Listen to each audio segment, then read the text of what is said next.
La première session parlementaire a eu lieu ce lundi 27 juillet à Kigobe. Elle a débuté à 11 heures. Sur 121 députés, 104 étaient présents, dont ceux du CNDD-FDD, d'Amizero y'Abarundi, de l'UPRONA et les Batwa. Ayant été parmi les premiers à prendre place dans l'hémicycle de Kigobe, Agathon Rwasa et ses partisans élus sont vite devenus le point de mire des médias. Et Rwasa gardera la tête baissée malgré les nombreuses prises de photos jusqu'au début des activités. Les Prochards lundi TJ, eux, ne se sont pas présentés.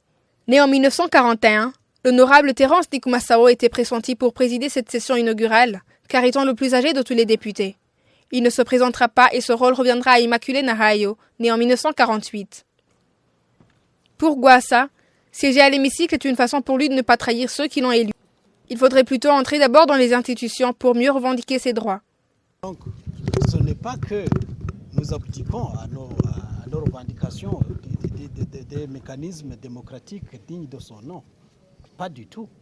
Mais plutôt, nous pensons que, plutôt que de crier à l'extérieur, autant mieux entrer dans les institutions.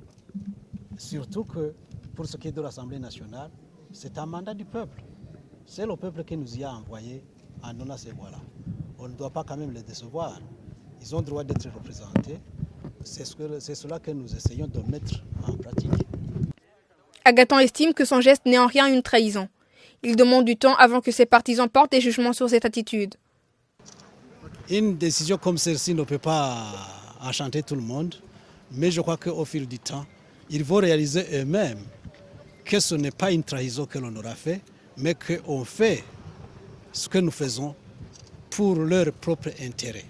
Tassian Sibomana, membre de la coalition Amizero y'Abarundi Prondi TJ, se dit désolé de ne pas participer à cette Assemblée nationale, lui et ses collègues. J'en profite d'ailleurs pour remercier ceux qui m'ont élu malgré la perte des côtes, mais je suis désolé de vous dire que je ne peux pas siéger et que même mes collègues militants au sein de l'UPRONA et d'Amizero y'Abarundi qui a été mise en place pour nous donner une voie de participer aux élections par les autres, parce que les autres voies avaient été obstruées par le ministre de l'Intérieur qui nous a fait refuser nos cours respectifs. La situation maintenant, c'est qu'on ne peut pas participer pour des raisons qui sont connues.